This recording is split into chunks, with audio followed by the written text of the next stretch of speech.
한밤중에 한 남자가 샤오메이의 집 현관으로 몰래 들어갔고 그는 재빨리 옷을 다 벗고 샤오메이의 침대로 올라갔습니다.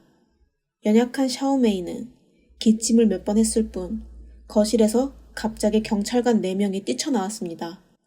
웃긴 건 이 4명의 경찰관이 거실에서 부딪혔다는 겁니다. 그들은 신발도 옷도 입지 않은 범인을 잡지 못했습니다. 이것은 중국 양예진 파출소에서 경찰이 직접 연출한 황당한 사건인데 경찰은 도대체 왜 샤오메이가 강도에게 2번이나 상처받도록 했을까요? 용의자를 잡을 수 없는 것인지 아니면 일부러 놓친 것인지 의문입니다.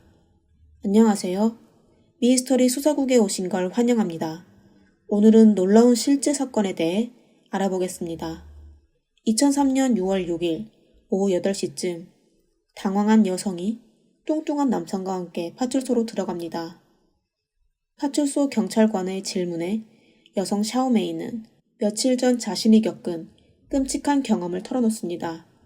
샤오메이의 남편은 위조 지폐를 판매한 죄로 감옥에 갇혔고 가족이라곤 오직 세 아이 뿐이었습니다. 2004년 6월 4일 늦은 밤, 한 남자가 몰래 샤오메이 집 현관으로 들어가 옷을 다 벗곤 침대에 올라가 강제로 관계를 맺으려고 했습니다. 잠에서 깨어난 샤오메이는 당연히 이렇게 모욕을 당하기 싫었고 힘차게 저항하기 시작했습니다. 그녀의 몸부림 소리에 둘째 딸이 깨어났습니다. 그 남자는 아이가 잠에서 깨는 것을 보고 아이가 큰 소리로 울어 주변 이웃의 주의를 끌까 침대에 뛰어내리고 재빨리 도망쳤습니다. 샤오메이는 비록 놀랐지만 이런 일을 말하는 것이 너무 수치스러워서 외부인에게 알리지 않았습니다.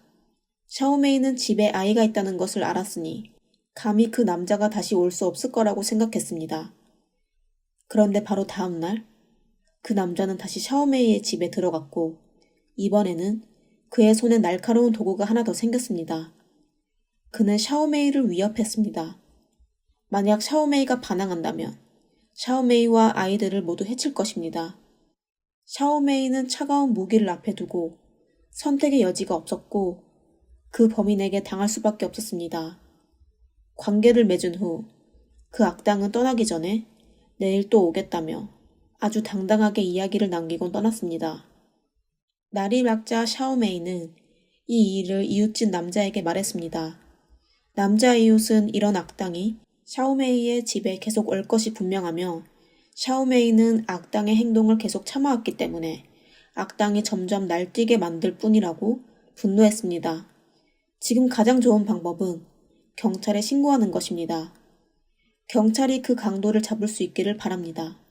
이웃의 권유로 샤오메이는 악당에게 보복당할까봐 걱정하는 마음을 간신히 내려놓고 이웃과 함께 파출소에 신고하러 갔습니다.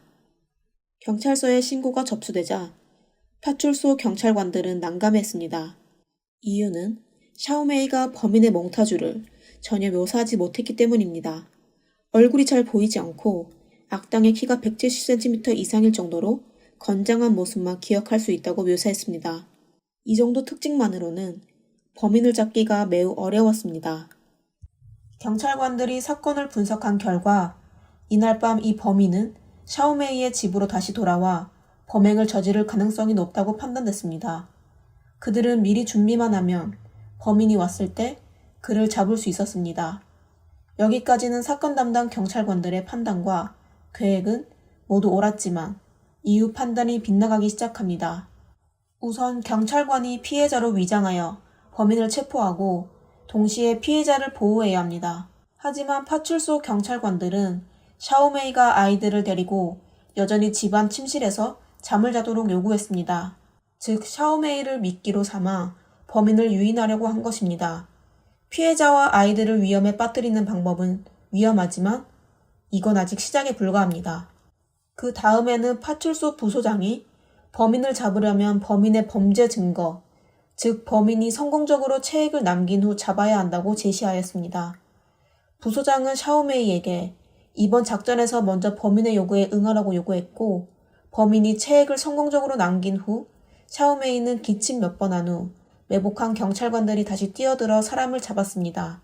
이렇게 불합리한 체포 계획은 뜻밖에도 파출소장인 위안성의 지지를 받았습니다. 샤오메이는 일의 진행이 조금 이상하다고 의문을 가졌습니다. 하지만 샤오메이는 경찰은 모두 나쁜 사람을 잡는 전문가이고 자신보다 더 잘 알고 있을 거라고 생각했고, 그래서 그녀는 별 생각 없이 동의했습니다. 그날 밤 11시쯤 파출소장을 포함한 경찰관 4명이 샤오메이의 집에 도착해서 거실에 숨었습니다. 새벽이 되자 그 범인은 다시 찾아와 재빨리 옷을 벗고 샤오메이의 침대로 올라갔습니다. 새벽이 되자 그 범인은 다시 찾아와 재빨리 옷을 벗고 샤오메이의 침대로 올라갔습니다. 범인은 샤오메이가 갑자기 불을 켜고 구조 요청하는 것이 두려웠는지 침대에 오르기 전에 침대 옆 스탠드의 전구를 빼서 한쪽에 놓아두었습니다. 그리고 이상한 장면이 벌어지는데, 한쪽에서는 범인이 침대에서 연약한 샤오메이에게 좋지 않은 일을 저지르고 있고, 다른 한쪽에서는 4명의 경찰관이 몇 미터 떨어진 거실의 소파 뒤에서 소리 없이 기다리고 있습니다. 얼마 후 그 범인은 마침내 일을 끝내고 샤오메이도 약속대로 기침을 몇 번 했습니다. 거실에 있던 경찰관 4명이 그제서야 나와 체포를 위해 침실로 돌진하기 시작했습니다.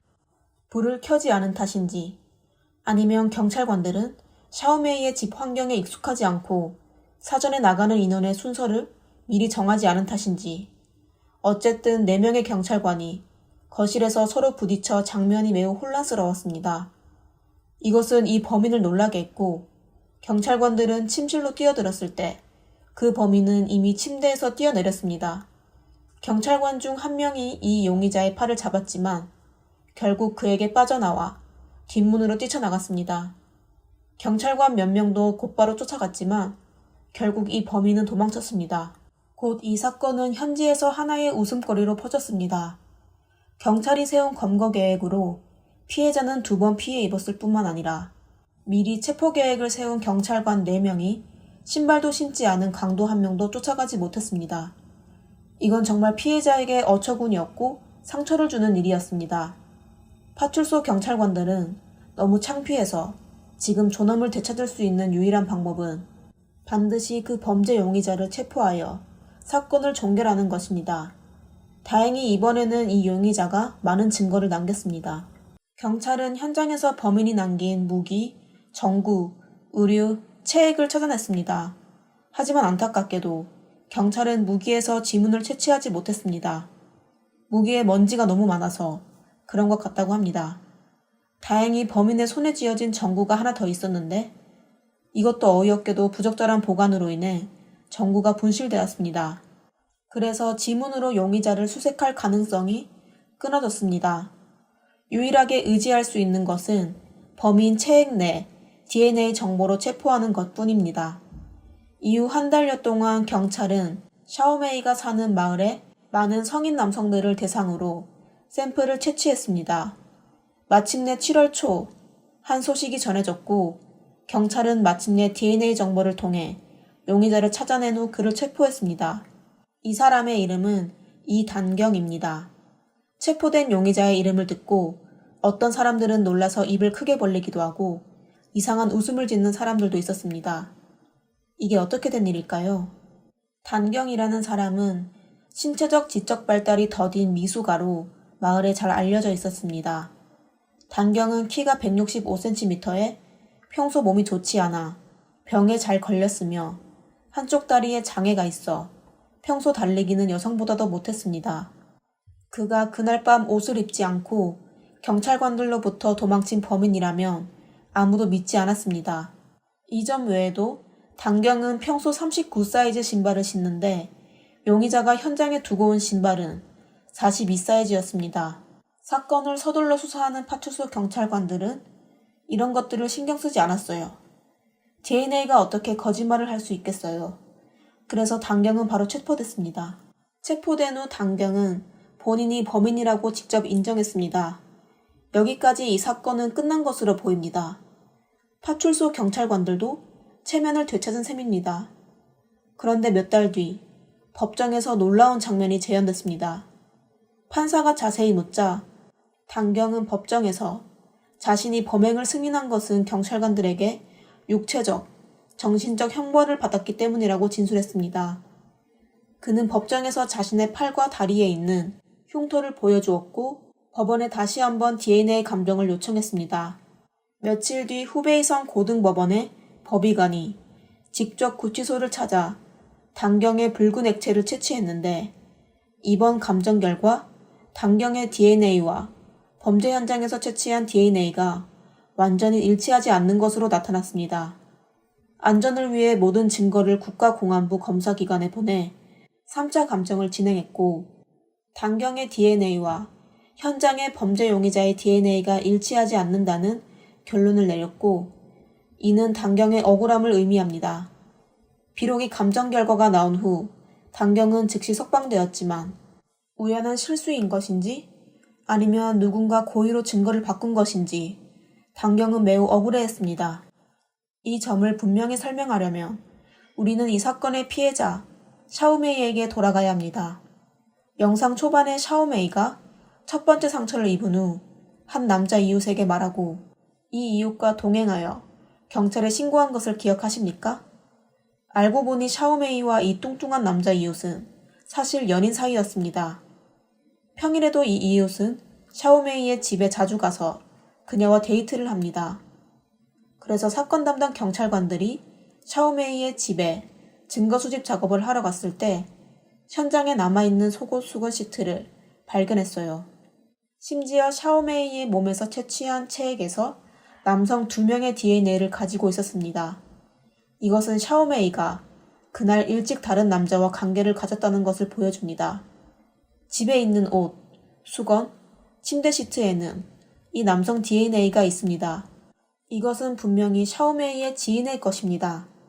즉 샤오메이의 연인의 것입니다. 사건 당일 밤 샤오메이의 속옷과 침대 옆 수건에만 나타난 다른 사람의 DNA는 분명히 그 범인의 것이었습니다. 2003년에는 DNA 검사 비용이 특히 비싸서 경찰은 마을에서 평소 행동과 인성이 좋지 않은 13명의 남자만 선별할 수 있었습니다. DNA 식별이 수행되었으며 최종 결과는 13명 모두 DNA가 일치하지 않는다는 것입니다. 그 후 사람들의 비웃음에 당황한 경찰은 DNA 검사 범위를 샤오메이의 지인으로 확대하기 시작했습니다. 첫 번째가 바로 그 남자 이웃이고 그날 그 남자 이웃이 읍내 보건소에서 빨간 액체를 채취하고 나간 뒤 바로 들어가서 빨간 액체를 채취한 것이 단경입니다. 이 모든 붉은 액체를 추출하는 과정은 정확하지 않았으며 원칙적으로 붉은 액체를 추출할 때 경찰이 현장에 있어야 하며 추출 후 당사자가 직접 시험관에 자신의 이름을 적어야 떠날 수 있었습니다. 하지만 이날 붉은 액체를 채취한 현장에는 경찰의 감시가 없었습니다. 붉은 액체도 채취가 끝나면 의사가 통일적으로 이름을 적어 나중에 경찰에 넘깁니다. 그래서 이 과정에서 단경과 남자 이웃의 붉은 액체가 교환됐거나 잘못됐을 가능성이 큽니다. 그런 다음 단경의 이름이 표시된 빨간색 액체 DNA가 현장에서 발견된 DNA 중 하나와 일치했습니다. 사실 경찰은 당시 이 DNA가 샤오메이의 연인의 것임을 구별할 수 있었을 겁니다. 하지만 체면을 만회하기 급급했던 파출소 경찰은 더 이상 신경 쓸 겨를 없이 바로 단경을 검거해 억울한 사건을 저질렀습니다. 곧 잘못된 사건이 언론에 노출되어 전국적으로 화제가 되었고 법률 프로그램에도 등장했습니다. 그 후 파출소에 있는 모든 경찰관들은 각종 처벌을 받았고 이 사건도 후베이성 공안부가 접수하기 시작했습니다. 그들은 아무리 많은 돈과 인력이 투입되더라도 진짜 범죄 용의자를 잡아 경찰의 존엄성을 되찾겠다고 맹세했습니다. 전국의 유능한 경찰관과 사건 해결 고수들이 한순간에 마을에 들어와 막대한 자금 투입으로 마을의 모든 성인 남자들의 DNA를 채취했지만 여전히 그 범인의 DNA와 일치하는 사람을 찾지 못했습니다. 설마 범행을 저지른 사람이 다른 마을 사람이라는 말인가요? 경찰의 자세한 조사를 받은 후 피해자 샤오메이는 자신이 사실 옆집 샨샤 마을에 유셴샹이라는 남자와 분쟁이 있었다고 말했습니다. 이 소식을 접한 경찰은 곧바로 유셴샹을 찾아 그의 붉은 액체를 채취했습니다. 그의 DNA를 확인한 결과 범행 현장에 남아있던 그 범인의 DNA와 정확히 일치했습니다. 여기까지 이 사건은 마침내 해결된 것 같습니다. 하지만 시간을 보니 이미 사건이 발생한 지 1년이 넘었습니다. 경찰의 체면을 구긴 사건은 아직 끝나지 않았습니다. 셴성이 체포된 후 자신이 며칠 밤 샤오메이와 관계를 가졌다고 인정했지만 자신은 무죄라고 말했습니다. 샤오메이와 그 사이에는 완전히 자발적인 관계이기 때문입니다. 셴성의 말에 따르면 샤오메이의 남편은 자신에게 수천 위안의 빚을 졌고 후에 샤오메이의 남편은 위조지폐 판매로 감옥에 갔습니다. 셴성은 항상 샤오메이에게 빚을 받으러 다녔고 그러는 동안 그는 샤오메이의 집에 돈이 되는 가구와 가전제품을 가져다 팔았습니다. 하지만 마지막까지 4만 위안, 하나로 약 760만 원이 모자라 받지 못했습니다. 그 후 그는 샤오메이가 자신과 친하게 지내서 이 빚을 상쇄할 것을 제안했고 샤오메이도 이 제안에 동의했습니다. 그래서 2003년 6월 3일부터 6월 6일까지 3일 동안 계속 샤오메이네 집에 갔습니다. 그런데 셴성이 생각하지 못했던 건 세 번째 관계 이후 갑자기 경찰이 튀어나와 자신을 잡으려 한 것입니다. 그는 무서워서 도망갔고 그 후에도 감히 다시 올 수 없었습니다. 지금 생각하면 샤오메이와 그 이웃집 애인이 자신을 모함하려 했던 것 같습니다. 그의 증거는 경찰이 현장에서 찾아낸 것입니다. 지문이 전혀 없는 무기는 샤오메이가 고의로 현장에 놓아 자신을 모함한 것이며 자신도 샤오메이를 위협한 적이 없다는 것을 증명합니다. 셴성의 말에 많은 사람들은 신뢰성이 매우 높다고 생각했습니다. 그 이유는 샤오메이가 이 채권자의 목소리와 외모, 몸매에 대해 매우 익숙했을 텐데 왜 며칠 밤을 연속으로 보냈음에도 몽타주와 목소리를 전혀 알아차리지 못했을까요? 그리고 사건 이후 경찰의 여러 차례 신문에도 샤오메이는 채권자에 대해 전혀 언급하지 않았습니다. 이것은 샤오메이가 단지 경찰의 힘을 빌려 셴성을 겁주고 도망치게 하고 그의 협박을 더 이상 받지 않으려고 할 가능성이 크다는 것을 증명하지만 셴성이 잡히기를 원하지도 않았습니다. 1년 시간이 흐른 뒤에야 경찰의 몇 차례 실수 때문에 끝내 셴성의 이름을 대야 했습니다. 그리고 아주 혼란스러운 상황이 나타났는데 바로 사건에 관련된 모든 사람들이 자신이 억울하다고 말하고 있다는 것입니다. 방금 붙잡힌 셴성은 자신의 행동이 샤오메이에게 강요한 것이 아니라 자신이 모함당했다고 주장했습니다. 피해자 샤오메이는 자신이 경찰을 너무 믿은 것이 잘못이라고 말했습니다. 이럴 줄 알았다면 마을에서 몇 사람을 불러서 직접 그 범인을 붙잡아 경찰에 넘겼어야 했습니다. 샤오메이의 남편은 감옥에 있는 동안 아내가 여러 번 모욕당하는 것을 보면서 마음이 극도로 아팠다며 반드시 경찰에 신고하겠다고 말했습니다. 샤오메이를 도와 신고한 남자 이웃은 경찰과 언론이 자신의 사생활을 침해했다고 고소해야 한다고 주장했습니다. 한때 누명을 썼던 단경은 결백을 받았지만 사건을 처리한 경찰이 그에게 신체적 또는 정신적 형벌을 가했고 붉은 액체를 바꿔 증거를 조작한 것은 이미 범죄가 성립되어 처벌받는 것으로 끝날 수 없다고 말했습니다. 처음에 경찰은 그녀가 단순하고 무고한 피해자라고 생각했지만 그 안에 이렇게 많은 분쟁이 있을 줄 몰랐습니다. 그래서 이렇게 혼란스러운 상황에서 이 사건의 개정과 재판을 받았고 결국 셴성은 유죄가 인정되어 징역 3년을 선고받았습니다. 이로써 이 황당한 사건은 종결된 셈입니다. 시간이 지남에 따라 사람들은 그것을 점점 잊어버립니다. 2010년에 셴성의 이름이 현지 뉴스에 다시 등장했습니다. 사람들은 7년 전 황당한 사건이 떠올랐는데요. 이번에 셴성이 피해자 신분으로 뉴스에 나온 건 또 어떻게 된 것일까요? 사실 그 전의 이야기에서 알 수 있듯이 셴성은 돈이 많고 건장하고 오만하고 호색적인 사람이고 건달이라고 할 수 있습니다. 2007년 말 형기를 마치고 풀려난 셴성은 산사촌으로 돌아왔지만 몇 년간의 옥살이는 그에게 아무런 교훈도 주지 못했습니다. 집에 돌아온 후에도 그는 여전히 사람들을 괴롭혔고 2009년 서울에라는 이웃 마을 주민이 셴성의 집을 수리하는 공사를 맡았지만 결국 셴성이 사전에 약속한 공사대금 5만 년 위안, 하나로 950만 원을 소울애에게 지급하지 않았고 심지어 한동안 소울애의 아내를 집에 가두어 모욕하기도 했습니다. 아내가 셴셩에게 구금되어 있는 동안 알고 있을 법한 파출소 경찰관들은 무시하기로 했습니다.